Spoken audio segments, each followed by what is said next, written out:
Jadi Bapak Ibu sekalian, tentunya kita ada tujuan ya ketika kita melakukan latihan meditasi atau disebut bawana ya, pengembangan batin ya, cita bawana, pengembangan batin. Dan juga ada yang diinginkan kan, ada yang ingin dicapai enggak oleh Ibu Bapak sekalian?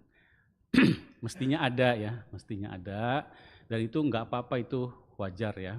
Nah, jadi yang paling utama Bapak Ibu sekalian dari cita bawana itu adalah kita ingin mengembangkan faktor-faktor baik dari batin. Faktor-faktor mulia dari batin, dan kita ingin menekan atau bahkan menghapus faktor-faktor buruk yang ada di dalam batin. Jadi batin itu Bapak Ibu sekalian itu seperti kalau kita bayangkan kayak jilatan api ya, selalu hidup gitu, menjilat-jilat, dan itu terkondisi. Terkondisinya oleh kontak-kontak indria, di mana kita melihat sesuatu, lalu kita mendengar sesuatu, di hidung juga kita merasa membaui sesuatu, di lidah mengecap sesuatu, di jasmani kita juga kita merasakan sentuhan. Lalu di pikiran kita sering memikirkan berbagai macam hal. Nah, di 6 tadi disebut 6 kontak itu, di 6 pintu indria itu, itulah yang mengkondisikan atau men-trigger, menyebabkan pikiran muncul. Nah, pikiran muncul ini faktor-faktornya banyak. Maksud faktor-faktor itu unsur-unsur pikirannya. Misalnya di situ ada unsur nafsu, ada unsur misalnya kehendak, di situ ada unsur misalnya menyenangkan, kesenangan di situ, atau adakah unsur kebencian di situ. Jadi dimaksud unsur atau faktor itu kualitas batin, keadaan batin yang bisa kita rasakan. Nah, mendeteksinya dengan apa? Mendeteksinya dengan kesadaran. Jadi batin dideteksi dengan batin lagi, dengan kesadaran lagi. Jadi nggak bisa dilihat ya, nggak bisa dilihat dengan mata kan batin itu, karena batin itu tidak memiliki bentuk. Jadi satu-satunya cara untuk mengetahui keadaan batin ya dirasakan ya. Misalnya, adakah kemarahan saat ini dalam batin saya gitu ya. Walaupun kadangkala keadaan batin itu juga disertai dengan sensasi jasmani, karena saling berhubungan. Misalnya kalau lagi marah terasa katanya darah bergejolak gitu persepsinya ya, atau tengkuk kita mengeras ya, darah rasanya naik ke kepala kalau lagi marah. Nah, itu ada sensasi jasmaninya juga di situ ya. Atau kalau lagi menginginkan sesuatu juga kok kayaknya ada berdebar-debar ya, ada sensasi-sensasi jasmani seperti itu. Karena itu pikiran yang baik juga membawa kesehatan ke dalam jasmani. Pikiran yang buruk seperti banyak membenci itu juga bisa membawa penyakit terhadap jasmani. Nah, meditasi tentunya, istilah meditasi itu banyak macamnya. Ada yang tujuannya untuk kesehatan, ya kan? Ada tujuannya untuk ketenangan. Nah, di dalam Buddhisme sendiri, Bapak Ibu sekalian, tujuan utama dari meditasi atau cita bawana tadi, yaitu tadi ya untuk mengembangkan faktor-faktor mulia yang baik, kualitas-kualitas baik, dan menekan atau bahkan bisa menghancurkan kualitas-kualitas buruk dari batin kita. Nah, untuk melakukan itu kita harus mengetahui kapan batin buruk muncul, kapan batin baik muncul. Enggak mungkin kita bisa mengelola batin kalau kita tidak menyadari kemunculan kualitas-kualitas tadi. Ya, gitu seperti itu. Nah, jadi harus selalu kita ya, tadi kan disebut wipasana ya, pandangan terang itu mengawasi kemunculan keadaan-keadaan batin dari saat ke saat, apakah ini kualitas baik atau kualitas buruk. Itu dulu. Nah, kalau misalnya nanti ini kualitas buruk, buruknya berupa kebencian apa berupa nafsu misalnya seperti itu. Ya. Nah, jika misalnya kualitas buruk ini batin yang berhamburan keluar atau mengkerut ke dalam misalnya seperti itu. Berhamburan keluar itu biasanya misalnya maksudnya adalah batin yang tidak terkendali nafsu-nafsu di 5 indria. Melihat gitu ya, inginnya mendengar, inginnya gitu ya, merindukan lagi meditasi tapi merindukan secara persepsi ya, persepsi-persepsi pendengaran ya. Jadi ada gini Bapak sekalian, kalau lagi melihat dengan mata itu disebut kesadaran melihat. Tapi kalau kita lagi pejemin mata tapi kita ingat yang dilihat kemarin itu namanya persepsi penglihatan ya. Nah, jadi walaupun cuma persepsi penglihatan yang dilihat kemarin itu maksudnya berhamburan keluar kesadarannya. Ya. Nah kalau disebut mengkerut itu biasanya rasanya kaku batinnya, ya kaku terus atau ngantuk juga termasuk ya mengkerut ke dalam batinnya nggak bisa berkembang, nggak cerah, ya. Nah nanti kalau kita berlatih meditasi yang pertama harus kita lakukan Bapak sekalian, kita untuk, saya nggak tahu nih udah sampai mana ya Bapak Ibu sekalian meditasinya, tapi untuk di awal harus dibikin nyaman batin dan jasmani. Harus batin itu bisa nyaman dan jasmani juga harus bisa nyaman, itu dulu. Jadi jangan berusaha konsentrasi dulu, ya. Tapi dengan kesadaran sebisa mungkin jasmani ini bisa duduk dengan nyaman, misalnya nanti 45 menit.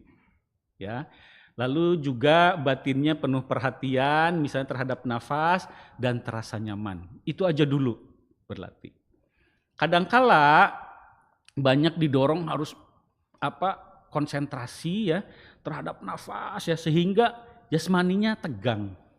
Tidak disadari karena ditekan, didorong dengan brute force istilahnya ya, dengan kekuatan kasar harus mengamati nafas. Itu cara yang kurang terampil. Karena di Buddhis juga caranya udah bercampur ya, bayangan udah ribuan tahun ya, mungkin aja udah campuran dari mana gitu ya. Jadi Bapak Ibu sekalian, konsentrasi cara Buddhis itu begini. Bukan nanti pikiran tercerap ke satu objek, sebetulnya enggak begitu. Tapi begini, misalnya pikiran itu banyak memikirkan banyak hal. Misalnya ada 10 hal, pikirin. Nah nanti bermainnya persepsi dan tekad. Saya dengan keluar masuk nafas ini bertekad melepas pikiran yang ini. Saya akan terus memperhatikan nafas. Nah nanti nafas kita jadikan landasan. Ya, jadikan landasan. Arti landasan itu kita mengamati nafas, tapi boleh bergumam di dalam batin, bertekad. Jangan begini, hanya nafas saja nggak boleh mikirin apa-apa ya. Itu meditasi yang tidak bijaksana. Tidak salah ya, tapi tidak bijaksana. Bukan mengembangkan kebijaksanaan. Jadi boleh Bapak Ibu misalnya begini. Saya dengan keluar masuk nafas ini, saya mau merilekskan bahu saya. Boleh, ya, di pikiran tuh. Saya dengan keluar masuk nafas, rilekskan bahu kiri. Saya dengan keluar masuk nafas, sambil merasakan nafasnya ya, saya luruskan ini. Karena harus lurus katanya kalau enggak ingin sakit ya, dari kepala ke tulang leher ini ya. Nanti kalau terasa bungkuk, betulin lagi dengan menarik keluar nafas, masuk nafas, saya luruskan lagi. Dengan keluar masuk nafas, saya rilekskan kaki saya. Digumamkan aja nggak apa-apa ya. Bahkan misalnya begini, boleh dipersepsikan nafas ini adalah sumber energi, saya salurkan ke arah lutut saya biar terasa segar gitu. Itu dulu Bapak Ibu sekalian ya. Sehingga nanti terasa badan jasmaninya kalau sudah mahir seperti itu, tiap meditasi segar dulu duduk ya. Nah, karena Bapak sekalian kunci dari nanti konsentrasi ya, yang konsentrasi yang baik ya, bukan yang dipaksa, itu adalah segarnya batin jasmani. Jadi kalau batin jasmani Ibu Bapak segar nanti bisa diarahkan. Barulah diperdalam itunya perhatian terhadap nafasnya diperdalam, konsentrasinya diperdalam, tapi harus nyaman dulu batin dan jasmani. Bahkan batin kita itu harus melekati nafas. Loh, kok meditasi melekati? Jadi memang Bapak Ibu sekalian, sebelum jadi arahat ya kita itu akan pasti batin kita itu melekati sesuatu. Hanya kita nanti bertahap melepas yang buruk, melekati yang lebih baik. Melepas yang ini, melekati yang lebih baik. Terus seperti itu. Ya. Nah, jadi dalam meditasi usahakan batin kita itu harus menyukai nafas. Kenali nafas ini bermanfaat. Dengan meditasi keluar masuk nafas ini nyaman. Saya tahu nafas ini sumber kehidupan, nafas ini menyenangkan. Enggak apa-apa, digumulkan di hati ya di awal itu. Yang penting jangan mikirin pasar gitu ya, jangan mikirin rumah, justru tentang nafas. Bagaimana batin kita itu jadi menyukai nafas. Kalau batin sudah menyukai nafas enak ya, tiap duduk nafas, udah melekati nafas ke nafas ya nanti. Nah, jadi kuncinya yang pertama harus dibikin dulu nyaman. Biar juga badannya sehat.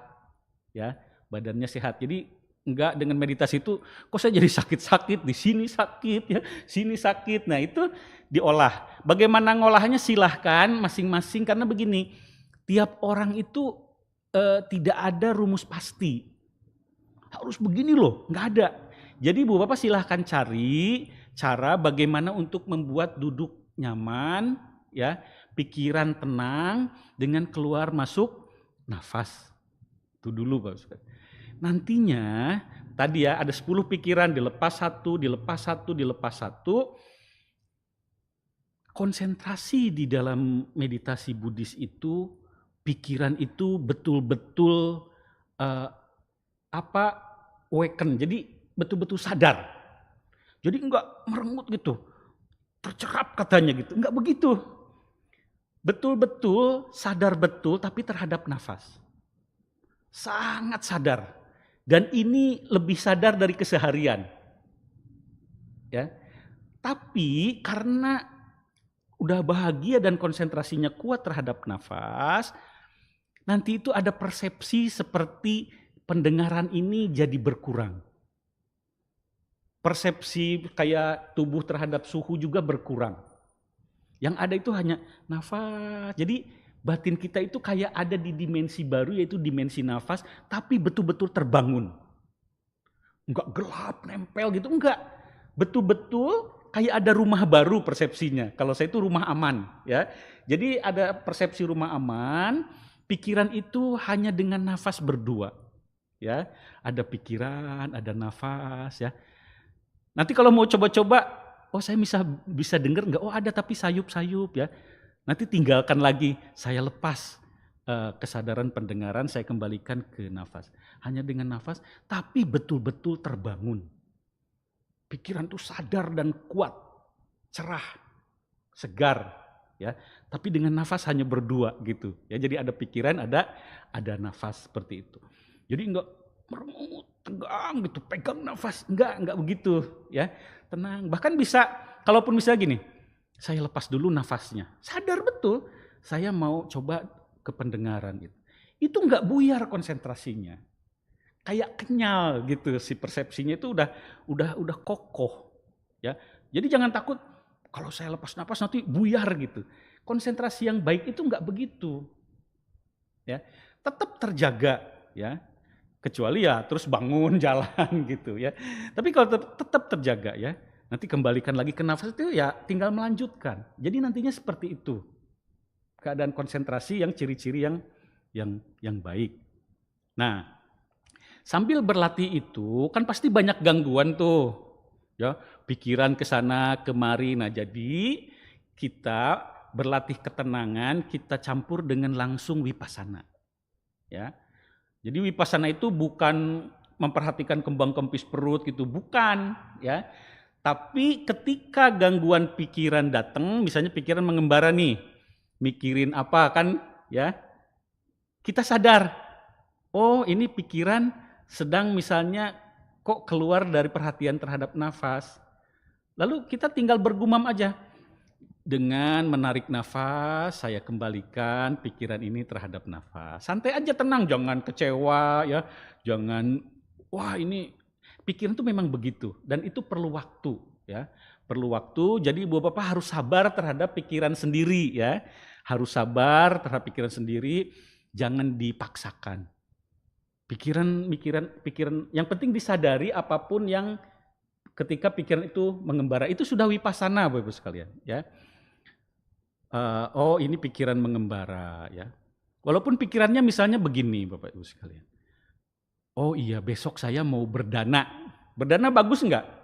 Bagus. Pikiran terhadap berdana bagus enggak? Bagus. Tapi kalau lagi meditasi itu gangguan. Ya. Jadi enggak aku salah itu. Walaupun misalnya oh pikirannya mengembara nih mikirin besok saya mau berdana. Itu bukan pikiran yang buruk yang aku salah, enggak. Itu kusala tapi gangguan untuk persepsi konsentrasi. Ya, jadi kalau meditasi itu bukan hanya masalah baik dan buruk ya, tapi sudah ke kita memang mau mengembangkan apa yang lebih luhur dari itu. Ya, jadi bisa aduh besok saya mau berdana misalnya. Aduh atau ini ada acara saya belum nyiapin gitu ya. Nah, itu dikembalikan. Dan dorong dengan gumaman batin ya biar kuat ya. Dengan menarik nafas, saya kembalikan kesadaran terhadap nafas. Terus aja gitu, jangan khawatir ya. Jangan khawatir dan jangan terlalu ketat juga ya. Nanti oh badan saya kurang bagus posturnya, dengan menarik nafas saya betulkan terus. Nanti kalau udah terbiasa lama-lama ya jadi badannya nyaman, pikirannya nyaman ya dan pikiran menyenangi nafas. Nah, kalau udah menyenangi nafas, ciri-cirinya ya bahwa si pikiran yang tadinya banyak mengembara ya jadi sedikit mengembaranya. Yang tadinya misalnya mengembaranya ke sana kemari jadi cuma ada tapi tinggal dikit ya. Tinggal dikit ya. Nah, itu tinggal nanti didorong aja. Dorong dengan lembut ya ke nafas. Nanti lama-lama itu terbentuk konsentrasi yang tadi yang cerah ya.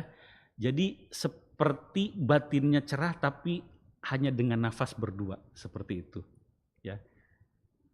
Nah jadi itu sudah otomatis wipasana Bapak Ibu sekalian ya. Jadi di pertanyaan yang tadi untuk di awal itu perhatikan saja, disadari ketika pikiran mengembara dan dorong kembali ke nafas dengan lembut dan boleh dengan gumaman.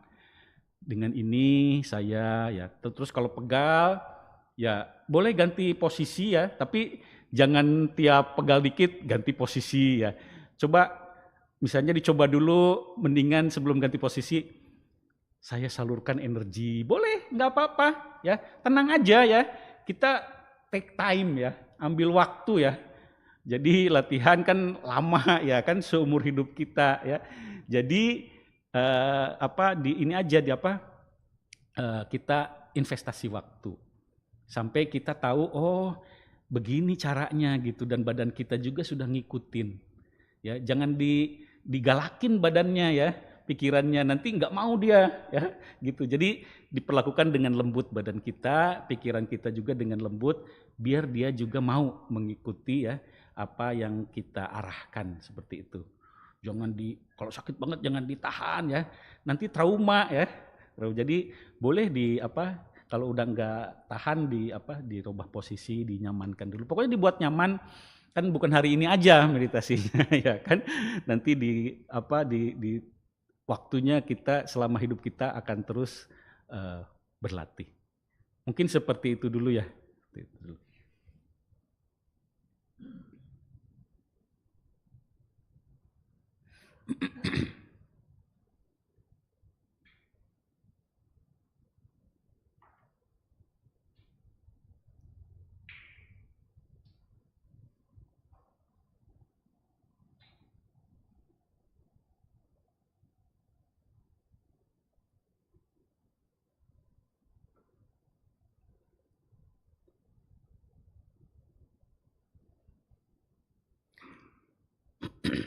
Baik Bapak Ibu sekalian kita mulai ya.